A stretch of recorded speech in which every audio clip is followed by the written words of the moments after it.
Hello दोस्तों। आज हम आपको बताने वाले हैं कि स्टेनो के लिए कौन कौन सी बुक पढ़नी चाहिए जिससे हमारा एग्ज़ाम क्रैक हो जाए।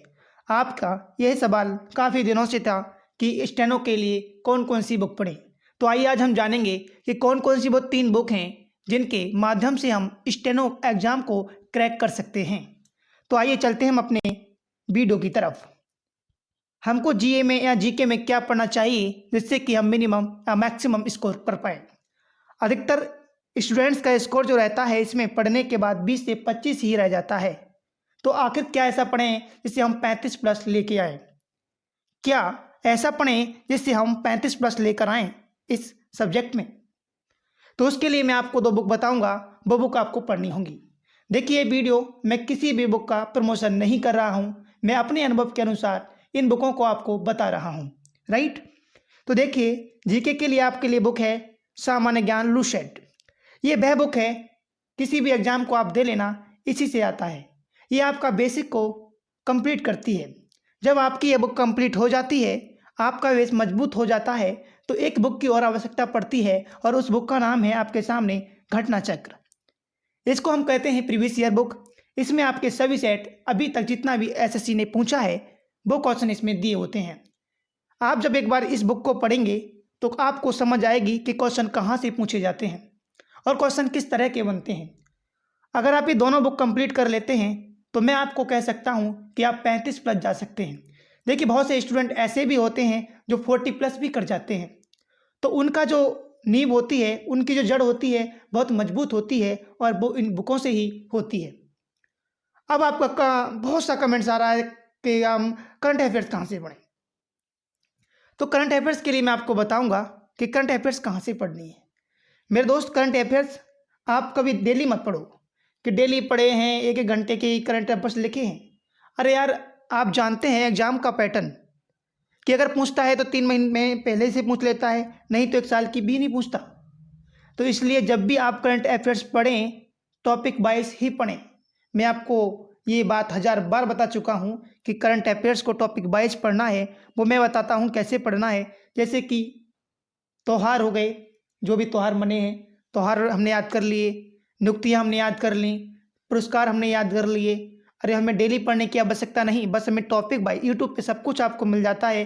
टॉपिक वाइज पढ़िए, टॉपिक वाइज में ही इनफ हो जाएगा। आपका करंट अफेयर्स पढ़ने की कोई ज़रूरत नहीं पड़ेगी। आप टॉपिक वाइज ही पढ़ें, इन बुकों पर ध्यान दें। ये बुक ऐसी हैं, इसी से एग्जाम आएगा और कहीं से एग्जाम नहीं आएगा। राइट? अब चलते हैं हम अपना रीजनिंग की तरफ। देखिए इस बार जब एग्जाम हुआ तो आप जानते हैं रीजनिंग ने बहुत से स्टूडेंट्स के दांत खट्टे कर दिए थे, क्योंकि इस बार अनएक्सपेक्टेड पेपर आ गया। अभी तक ना तो कैलेंडर आया, ना ही रीजनिंग आया, ना ही कैलेंडर आया रीजनिंग में, और ना ही क्लॉक आया था, ना ही परसेंटेज आया था, ना ही एवरेज और ना ही एज आया था। इस बार ये सब कुछ था। रीजनिंग लेंथी थी, टाइम टेकिंग थी। तो अब इस बार क्या करें हम जिससे कि अब कुछ भी आ जाए हम एग्जाम में 50 का 50 करें। तो सबसे पहले एक बुक का मैं आपको नाम बता देता हूँ, वो है किरण की बुक। जी हाँ, किरण की बुक है, रीजनिंग की है। आप इसे एक बार खुद सॉल्व कीजिए और अब 40 तक इस बुक को करने के बाद आप 40 तक 45 प्लस कर जाएंगे। 45 प्लस तक आप कर देंगे। राइट? मगर वो 5 क्वेश्चन कहाँ से आपको ढूंढने हैं? वो 5 क्वेश्चन होते हैं अभी लास्ट में जितने भी पेपर हुए हैं जिन्हें हम प्रीवियस ईयर कहते हैं, उनमें से ढूंढने हैं। एसएससी ने या टीसीएस ने जो भी क्वेश्चन नए पैटर्न पर पूछे हैं उन क्वेश्चन को सॉल्व करना, उन कंसेप्ट को समझना। 5 क्वेश्चन वहाँ से पूछे जाते हैं और वो क्वेश्चन मैं आपको अपनी वीडियो में करा रहा हूँ। आपको लेटेस्ट पैटर्न पर आधारित प्रश्न मिलेंगे तो आप वहाँ से भी उन्हें देख सकते हैं। अगर आज रीजनिंग में आप इतना कर लेते हैं तो 50 में से 50 आप ले आएंगे आसानी से। अधिकतर स्टूडेंट का स्कोर 45 प्लस रहता है रीजनिंग में, जो अच्छे होते हैं। राइट? अब बात करते हैं इंग्लिश की। यार इंग्लिश में क्या पढ़ें? सबसे ज़्यादा रोना होता है इंग्लिश का कि इंग्लिश में क्या पढ़ें। क्लोज टेस्ट नहीं बनता, पीक्यूआरएस नहीं बनते, पैसेज नहीं बनता, फिलर्स नहीं बनते, तो उसके लिए क्या पढ़ें? बात तो ही आती है कि इसके लिए क्या पढ़ें। वो उस बुक के नाम मैं आपको बता रहा हूँ। देखिए अगर आप बेस क्लियर करना चाहते हैं तो आप एसपी बख्शी पढ़ सकते हैं या पैरामाउंट की पढ़ सकते हैं। मगर अब बात आती है क्वेश्चन लगाने की, प्रैक्टिस करने की क्योंकि आप जानते हैं जब तक प्रैक्टिस नहीं करेंगे तो काम कैसे चलेगा। तो प्रैक्टिस के लिए एक बुक होती है किरण की, आप इस किरण को पढ़ सकते हैं, अच्छी बुक है। और एक दूसरी बुक होती है, वो है एमबी पब्लिकेशन। देखिए मैं दोनों बुक को ही अच्छा बताता हूँ, आपके समझने के ऊपर बातें हैं, पढ़ लो या ये पढ़ लो, दोनों ही बुक अच्छी हैं।